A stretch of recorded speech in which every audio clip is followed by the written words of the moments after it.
الحمد لله رب العالمين، وصلى الله على نبينا محمد وعلى آله وصحبه وسلم. نعم، ما هي الطريقة الشرعية في مناصحة ولي الأمر، وخاصة في هذا الزمان الذي انتشرت فيه الفتن؟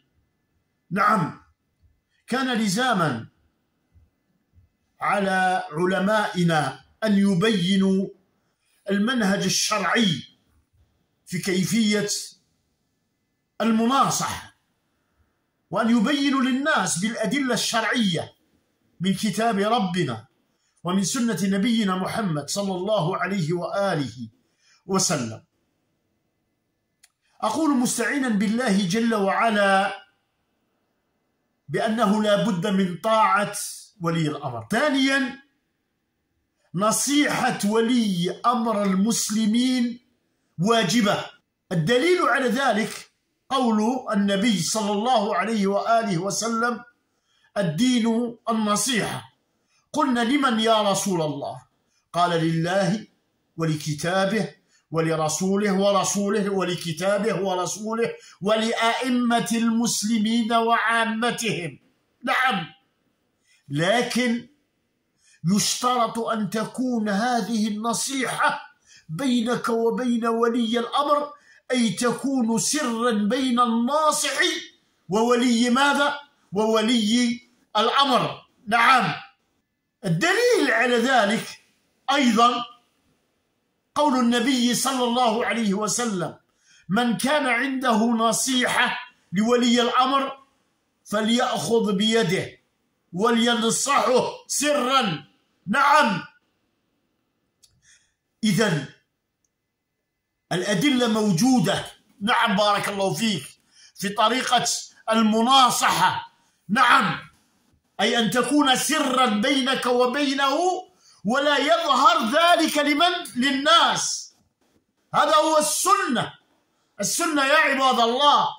نعم، أما كون الإنكار على ولي الأمر بالمظاهرات والاعتصامات أو في الجرائد والصحف، نعم، على وسائل الإعلام، نعم، فهذا خلاف للسنة. هذا خلاف لمن؟ للسنة.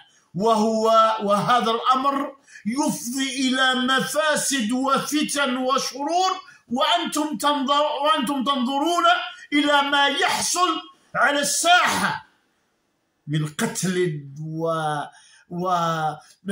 وفتن، ولا حول ولا قوة إلا بالله. نعم، فهذا ينشر الحقد والبغضاء، نعم، بين ولي الأمر والرعية.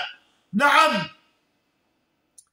لا يجوز الخروج على ولاة الأمور المسلمين. نعم، وخاصة بحكم ماذا؟ الحرية وحرية التعبير.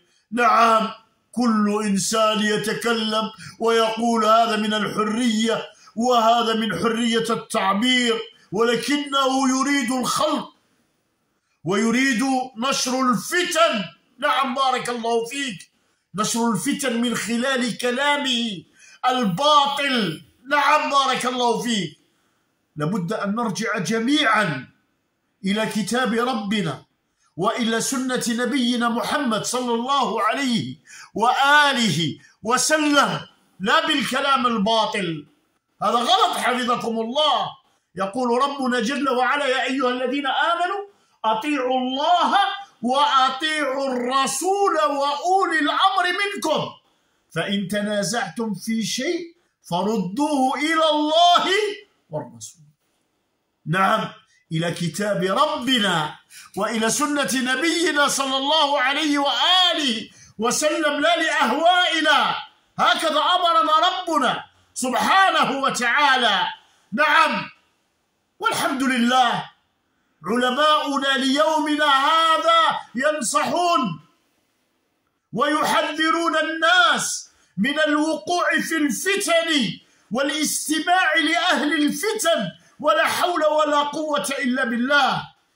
أنا والله أعجب عندما أرى هذا الفتان، هذا الضال علي بالحاج، نعم، يطعن ويذكر مساوئ ولي الأمر، وهناك من يجتمع إليه وينصت له وهو رأس الفتنة في الجزائر، ولا حول ولا قوة إلا بالله.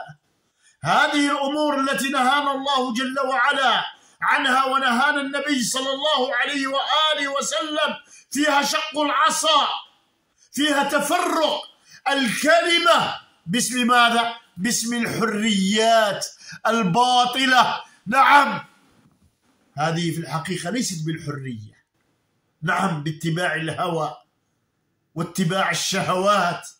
والله هذه عبودية، نعم، للشيطان، وليست حرية. الحرية في اتباع كتاب الله وفي سنة النبي صلى الله عليه وآله وسلم. نعم، الحرية أن تتبع كتاب ربك جل وعلا وسنة نبيك محمد صلى الله عليه وآله وسلم. نعم، هذا ما يذكرونه هؤلاء إنما هو اتباع للهوى، ولا حول ولا قوة إلا بالله. حتى أن بعض الناس استعملوا الطعن في ولي الأمر وسيلة لكسب المال، ولا حول ولا قوة إلا بالله، عبر شبكات التواصل. نعم، ليست الحرية أن يطلق الإنسان لسانه، نعم، فيقول ما يريد. نعم، بارك الله فيك، هذا هذيان، هذا هذيان. نعم، هذا يحرض الناس، يحرض ماذا؟ الناس. هذه ليست الحرية، هذه بهيمية. والله الذي يفعل هذا حيوان، نسأل الله السلامة والعافية وعبودية للشيطان. علينا أن ننتبه لهذا الأمر، وعلينا أن نبتعد عن هؤلاء الضلال. نعم، هؤلاء الذين يحبون أن تشيع الفاحشة في الناس، ولا حول ولا قوة إلا بالله. أقول ما تسمعون، وصلى الله على نبينا محمد وعلى آله وصحبه وسلم.